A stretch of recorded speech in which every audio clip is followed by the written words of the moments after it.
Everyone আসসালামু আলাইকুম, it's me Adnan Afran. আজকে আমরা চলে এসেছি পিকনিক। এটা হচ্ছে একটা মিনি পিকনিক।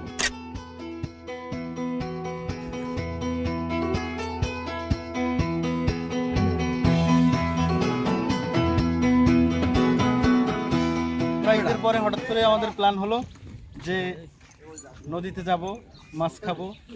অনেকে শহর থেকে আসছে, আমরা তো গ্রামে থাকি। নিপল দেখা যায়।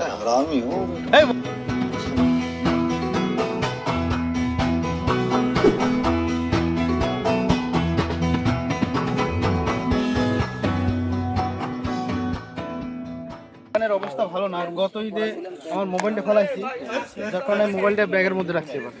এবার আর ভয় কাজ করে।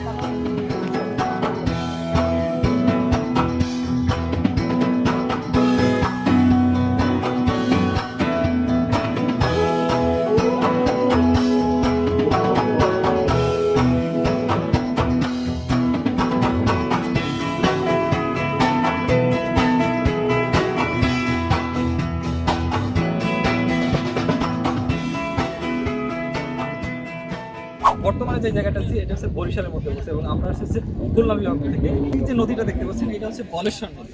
আমরা এখানে কিছুক্ষণের জন্য অবস্থান করতেছি এবং পরবর্তীতে আমরা আমাদের যে গন্তব্য যে ট্রলার করে এসেছি, সেখানেই আমাদের রান্নাবান্না হচ্ছে এবং আমরা আমাদের যে খাওয়া দাওয়া সেটা ওখানেই হবে। আর বন্ধুরা, এই পার্কের নাম কি?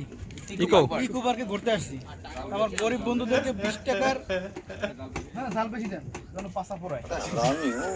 20 টাকার প্যারা মাখা বানাইয়ে 5 জনে বাকি পরের কথা 4 টাকা করে, 4.5 টাকা। 5 জনের জায়গায় 10 টাকার কিছু বাড়ছে, আরো কিছু বাড়ছে। পরে একজনের 2 টাকা করে পড়বে, হিসাব করছে। খাওয়ার সময় আরো বাড়বে।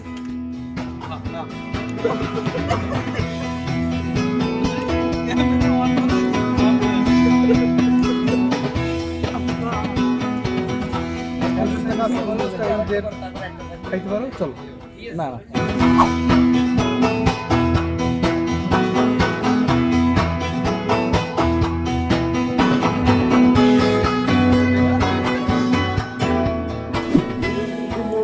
আমরা এই মুহূর্তে রয়েছি ইকো পার্কের মধ্যে।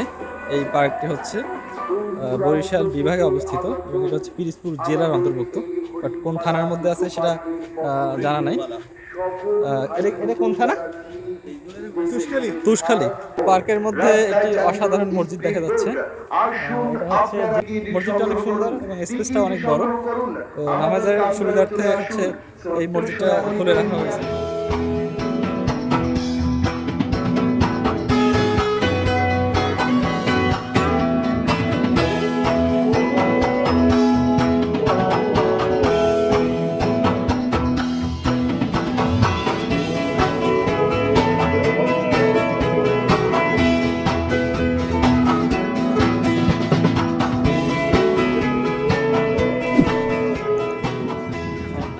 আমরা এই মুহূর্তে রয়েছি হচ্ছে বেরিবাদ।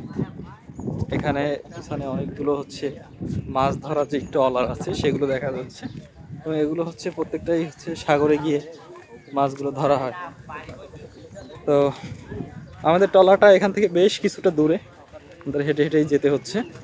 আমরা এতক্ষণ এখানে যে পার্কটা ছিল এই পার্কটা ঘুরে দেখলাম, বেশ ভালো লাগলো। এই পার্কে আমি আজ থেকে প্রায় 8-10 বছর আগে এসেছিলাম, 2016-17 সালে। তো তখনের থেকে এখন বেশ কিছুটা উন্নত হয়েছে এবং পার্কের কিছুটা উন্নত হয়েছে আর কি। পিছনে হচ্ছে কিছু ছেলেপেলে খেলাধুলা করতেছে গোসলের মাধ্যমে এবং পিছনে হচ্ছে আমাদের একটা খেলার আয়োজন চলতেছে, মোরগ যুদ্ধ এবং হচ্ছে হাডুডু জাতীয় খেলা যেটা, সেটার একটা আয়োজন চলতেছে। তো আমরা দেখি খেলাটা কেমন হয়। খেলা কোনটা হবে আগে? মোরগ যুদ্ধ খেলা আগে হবে। বন্ধু, তোমার মোরগ যুদ্ধ অনুভূতি বলো, যখন আমতলী মাদ্রাসায় মোরগ যুদ্ধ খেলতাম আমি পারতাম।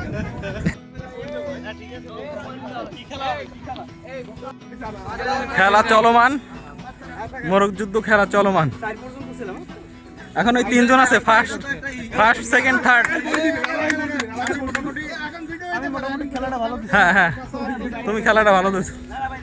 আমার গাই দিয়ে হালাই যায়।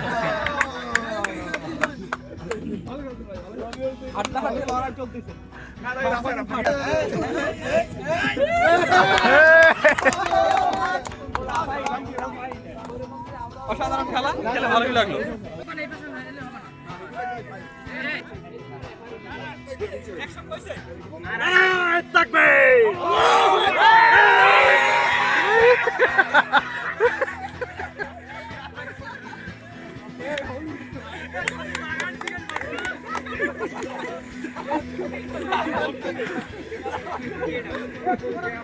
হচ্ছে আমাদের এই দড়ি টানাটানি রেস হবে মোটু এবং পাতলুর। তুমি আমার নাম মোটু বলে গেলা।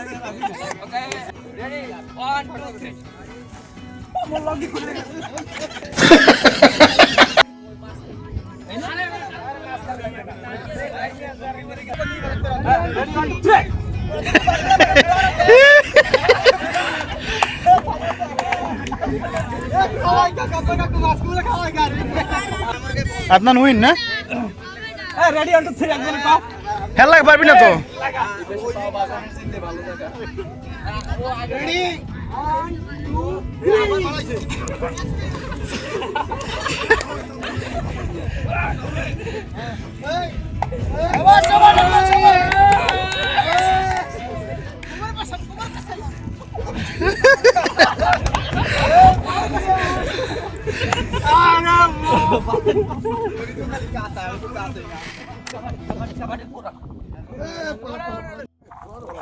তোমার অনুভূতি বলো ভাইয়া।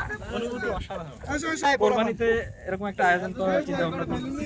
যদি আমাদের এই ট্যুর সম্পূর্ণ হয় তাহলে আমরা কোরবানিতে এরকম আরো একটা পিকনিকের আয়োজন করতে পারি এবং পরবর্তীতে সুন্দরবনে একটা 3 দিনের ট্যুরের আয়োজন করতে পারি। যদি সবাই এগ্রি হয় পরবর্তীতে আমরা এটা বাস্তবায়ন করবো ইনশাআল্লাহ। আরো বড় বাজেট নিয়ে বড় পরিসরে বাজেট নিয়ে এবং আরো সুন্দরভাবে এগুলো বাস্তবায়ন করবো। এই নদীটা খুলনা এবং যে বরিশাল যে বিভাগ সেই বিভাগের বর্ডার এরিয়া বলা যায়, অর্থাৎ আমি যেই পাশে আছি এটা হচ্ছে বরিশাল বিভাগের মধ্যে পড়ছে এবং আমার বাসা হচ্ছে খুলনা বিভাগের মধ্যে, অর্থাৎ এই নদীর ওপারে। তো এই নদীটা আসলে একই নদী, এক এক জায়গায় গিয়ে এক এক নামকরণ করা হয়েছে। এখানে পিকনিকের যে কার্যক্রম প্রায় সেটা শেষের দিকেই। তো ভ্রমণ ছোট হোক কিংবা বড় হোক অবশ্যই ভ্রমণ করা উচিত। নতুন কিছু শিখতে হলে অবশ্যই ভ্রমণ করতে হবে। সবাই ভালো থাকবেন, সুস্থ থাকবেন। আসসালামু আলাইকুম।